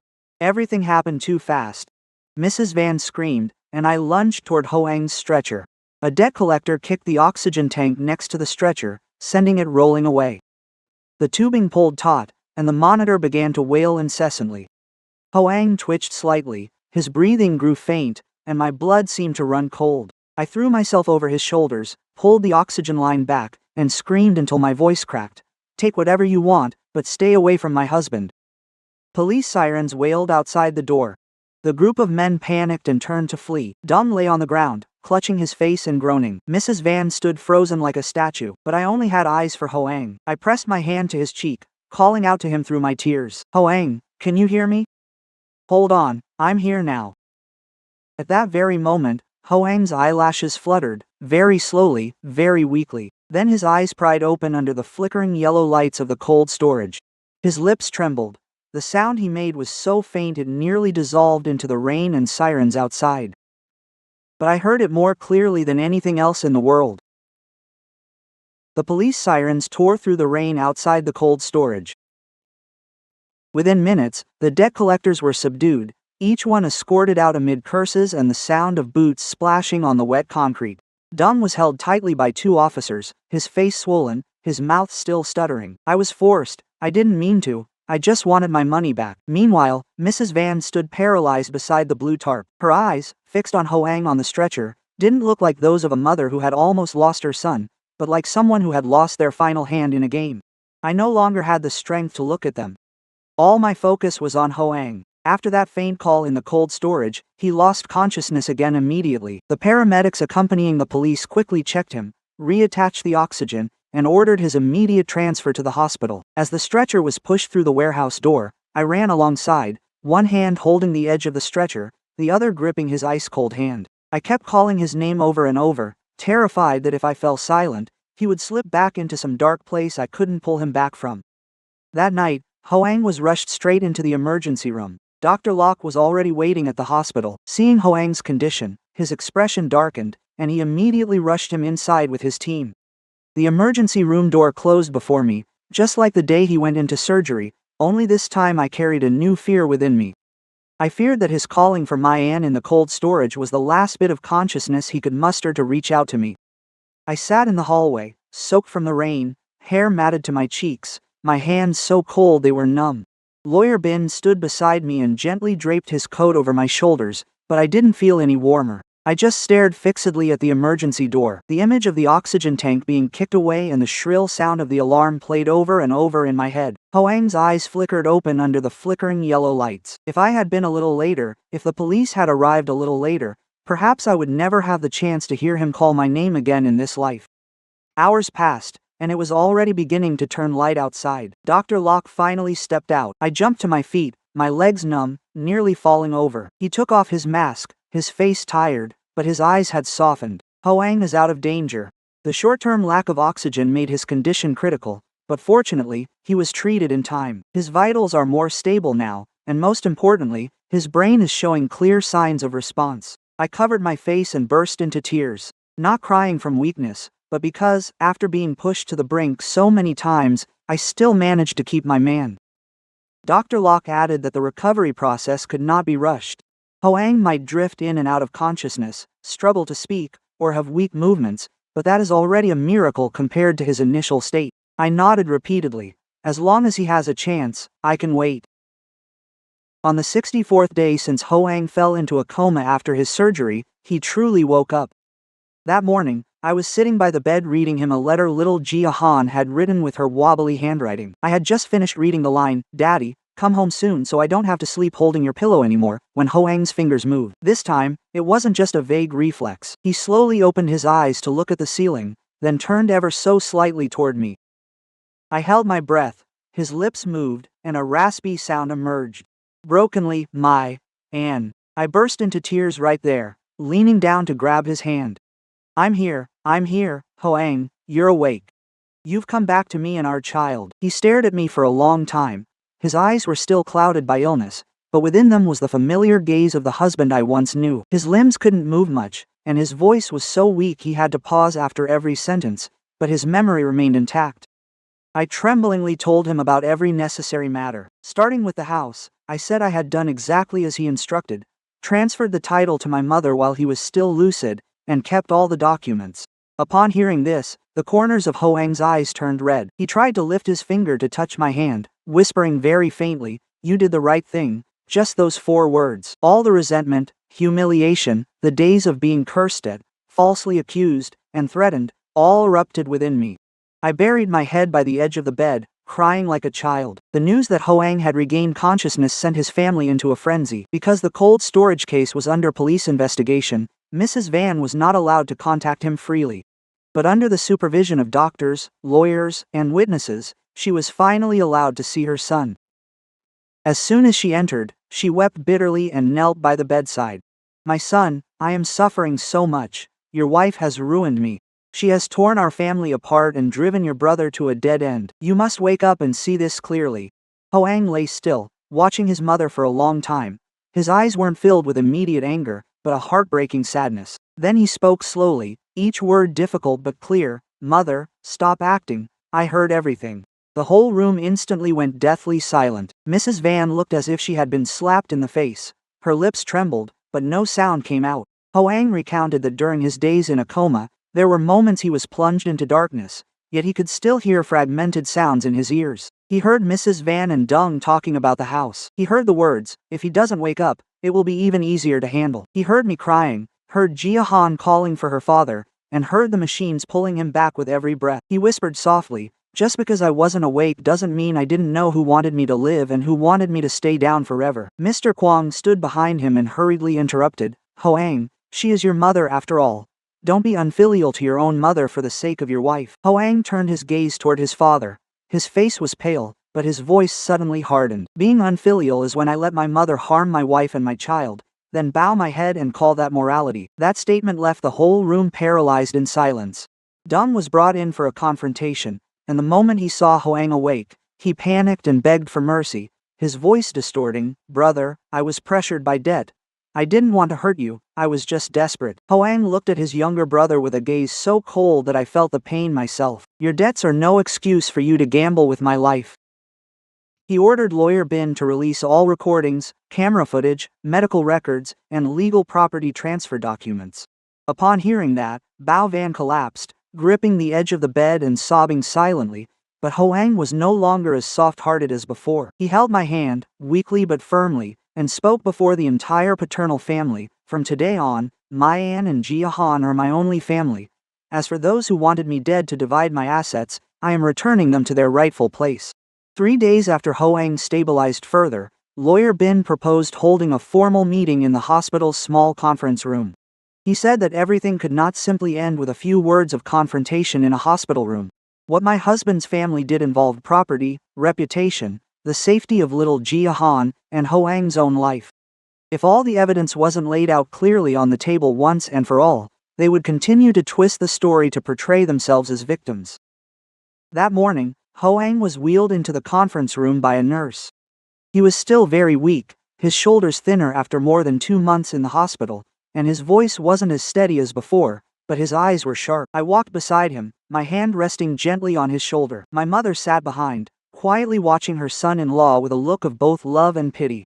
Opposite us were Mr. Kwong, Mrs. Van, Dung, Han, and a few paternal relatives. In addition, there was the police officer in charge of the case, a hospital representative, Dr. Locke, Jia Han's preschool teacher, and several witnesses. Mrs. Van started crying as soon as she walked in. She wailed loudly, deliberately making sure everyone could hear.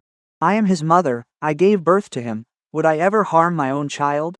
It's all that Mayan's doing. She bribed the lawyers, bribed the doctors, and forced Hoang to turn against his own mother. She wants to take the house, so she made up stories to frame my whole family. She beat her chest as she spoke, looking as miserable as someone suffering a terrible injustice. If this had been a few months ago, I probably would have been trembling with rage, but that day I just sat still. I knew the truth didn't need me to shout to defend it. Lawyer Bin stood up and placed several files on the table. He said clearly, "We will proceed in order. First, regarding the 12 billion dong house. These are legal transfer documents, signed by Mr. Hoang while he was lucid, with medical confirmation from the hospital, witnessed by lawyers, and a video recording of his voluntary intent." The screen in the meeting room lit up, and the video of Hoang before his surgery played, in which he stated very clearly that he wanted to transfer the house to my mother's name to protect his wife and child, without being forced by anyone. Mrs. Van kept her head down but continued to mutter under her breath. He had brain disease, he didn't know what he was doing. Dr. Locke spoke up immediately regarding before the surgery. Mr. Hoang was completely lucid, well-oriented, understood the questions clearly, and made his own decisions. The hospital's professional records have documented this in full. Lawyer Bin moved on to the second set of documents. This time, it was the recording from the cold storage room. The whole room went silent when Mrs. Van's voice echoed from the speakers. If Hoang wakes up, he'll only suffer. Lying there like this, at least he won't be a burden to the whole family. I saw Mr. Kwong stiffen, his face turning ashen gray. The paternal relatives who previously criticized me for being greedy for assets no longer dared to look me in the eye. Then came the part where Ms. Van said the house must go to Dung, saying that since Jia Han is a girl, why keep the property? A paternal aunt quickly covered her mouth with her hand. As for Mr. Back, who once called me immoral, he lowered his head to look at the floor. Ms. Van slammed her hand on the table and shouted, "I did it all for the Hoang family. What is wrong with me looking out for this lineage?" Hoang sat in his wheelchair, his thin hands gripping the armrests. He looked at his mother, his voice weak but every word very clear. "No, you did it out of greed. Don't use our ancestors to hide your sins." Ms. Van was stunned. Dung looked deathly pale when Lawyer Bin presented evidence of his collusion with the assistant doctor.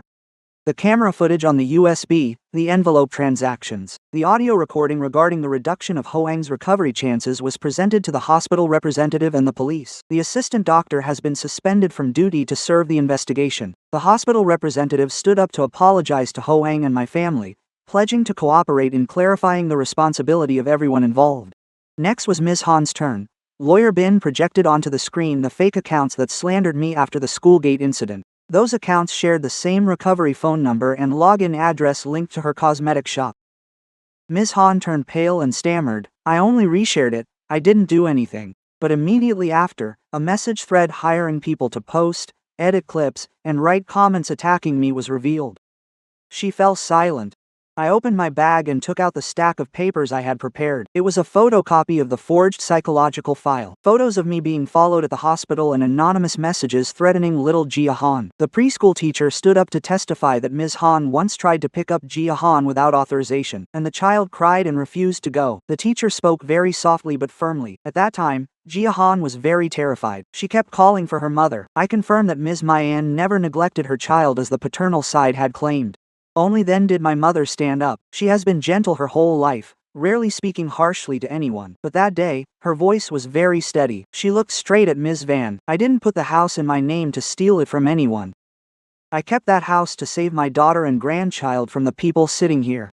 If Hoang hadn't warned me beforehand, would they even have a place to go back to today? Or would you have already pushed them out onto the street? That statement left the whole room in silence. Some relatives on the father's side started to turn and blame Mrs. Van and Dung. Someone sighed, saying that after going this far, how could they still talk about family ties? Dung suddenly collapsed to his knees before Hoang's wheelchair, weeping, with his hands clasped together. Brother, I was wrong. Please drop the charges for me. I'm still young. I don't want to go to jail. I was pressured by debt, which is why I acted so foolishly. Hoang looked at his younger brother for a long time. His eyes held pain and disappointment, but no longer weakness. He said that for some things, forgiveness is just opening the door for them to do evil again. You didn't just harm me, you harmed my wife and child. Let the law handle the rest. Dung slumped onto the floor, sobbing silently. Mrs. Van rose up and tried to lunge at Hoang, but the police held her back. She cried out, calling her son's name, claiming she did it all for the family, but the authoritative, cold demeanor of the past was gone. Before me then was just a woman being dragged into the abyss by her own greed. Han tremblingly took out her phone, hurriedly deleting the post smearing me. But Lawyer Bin only said one thing: everything has been backed up. The session ended as the afternoon turned to evening, and Hoang was wheeled back to his hospital room. When the hallway became quieter, he took my hand, his eyes red, his voice hoarse, saying he woke up too late and let me suffer alone for so long. I leaned down and placed my hand over his, tears falling silently. You waking up is enough. For the rest of our days, we won't let anyone separate us again. After that day's session, things could never go back to how they were. But at least I no longer have to live feeling pressured every single day. Those who once loudly spoke in the name of family and morality finally had to go silent before the hard evidence. Mrs. Van, Dung, and the others involved must continue to work with the authorities. As for me, the most important thing then wasn't watching them pay the price, but helping Hoang through the long recovery days ahead. Hoang regained consciousness, but his body was no longer the same. There were mornings when he wanted to finish a whole sentence but had to stop halfway to catch his breath. On days he practiced standing, his legs would tremble violently, and sweat would soak through his shirt. Yet, just after taking half a step, he had to sit back down due to dizziness. Watching the man who once carried our daughter around the living room and fixed every light bulb in the house now having to learn to walk like a child. My heart ached, but I didn't dare to cry in front of him. I feared my tears would make him feel like a burden. Every day, I looked after Hoang, cared for Jia Han, and worked with Lawyer Bin to settle the remaining matters. There were pleading calls from his relatives on his side of the family. I only had to hear the first sentence to know what they wanted. Some told me to be generous, others said they were Hoang's blood relatives after all. Some advised us to keep it within the family for the sake of peace. In the past, I might have felt guilty or questioned if I was too harsh, but after everything, I calmly kept matters separate. Whoever is at fault must take responsibility for it. The 12 billion dong house would remain under my mother's name for some time. It was Hoang himself who proactively suggested it. One evening while I was peeling an apple by his bedside, he looked at me for a long time and whispered, "Don't rush to transfer it back. I want you and our daughter to be truly safe first." I looked up at him, my throat tight, and Hoang continued, his voice weak but firm. "I used to think that just loving you was enough. Now I understand that love without protection only makes those you love suffer." After that, Hoang asked Lawyer Bin to redo all property documents, his will, and legal protections for Jia Han. He no longer left things ambiguous in the name of family understanding. He said those who are sincere won't be hurt by clarity, only those looking to exploit will fear boundaries. Hearing that, my heart felt both sorrowful and relieved. After that long coma, Hoang's body was weak, but his mind was more alert than ever.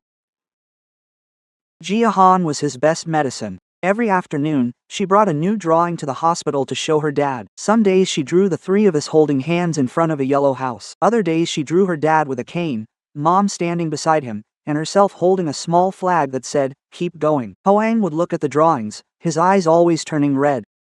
He would enunciate each word to praise her, only able to say, "Beautiful drawing." She was so happy she ran around the room, telling the nurses that her dad could talk again. Mr. Kwong texted many times, asking to see Jia Han. I didn't make the decision myself anymore. I let Hoang answer. He didn't scold them, nor did he issue an absolute ban. He simply made it clear. To see her, they first had to learn how to respect her mother. A child does not need adults who only remember her when they lose control. I know Hoang is still hurting. After all, they are his parents, his brother, and his sister, but some wounds cannot be forgotten instantly just because of blood ties. What makes me feel most relieved is not that we kept the house. No matter how valuable the house is, in the end, it's just bricks, papers, and numbers. What I kept was my little home. It was my husband, who returned from the brink of death, and my daughter, who no longer has to hear bitter words that girls aren't worth protecting. I once thought that after this ordeal, my heart would be full of hatred. But strangely, as things settled down, what remained in me wasn't hate, but a very sorrowful sense of clarity. One weekend afternoon, the doctor allowed Hoang to go to the hospital courtyard to practice walking. He leaned on his cane, and I stood by his side, gently holding his elbow. His steps were slow and difficult, but this time he went further than usual. Jia Han stood a few meters away, clutching her new drawing, cheering, "Dad is so great, Dad can walk now." Hoang chuckled, a crooked smile because he was still weak, but it was the first real smile in many days. The little girl ran over and hugged her father's legs. Hoang leaned down, struggling to rest his hand on his daughter's hair before giving her a soft kiss. He spoke slowly, "I'm sorry for letting you hear things children shouldn't hear." Jia Han looked up and innocently replied, "It's okay, Dad, as long as you're home." I stood nearby, tears falling, yet my heart felt more at peace than ever. Hoang turned to me, the evening light on his thin face making his eyes shine with such gentleness. He said, "When I asked you to transfer the house to my mother, I only thought of saving you too, but it turned out you were the one who saved me." I shook my head, taking his hand. It wasn't just me. It was us saving each other. You've woken up, and that is enough. After everything, I realized this ordeal had stripped away so many facades. Some people bear the name of family but only wait for your weakest moment to tear you apart. Others don't need to make grand promises, simply standing by to shield you when the storm hits. The 12 billion dong house was no longer just an asset. It became the boundary between love and greed, between limited patience and self-respect that cannot be trampled. I don't regret having trusted my husband's family. When people enter marriage, who doesn't hope that both families can truly care for one another? I only know that from now on, I will not let anyone use blood ties, morality, or filial duty to step on me and my child ever again. The 64 days Hoang was in a coma were 64 days I lived in hell. But in the end, I still have a husband who woke up just in time, a daughter who is protected, and a lesson I will never forget. There are comas that don't just make one person wake up, but also reveal the true colors of an entire family.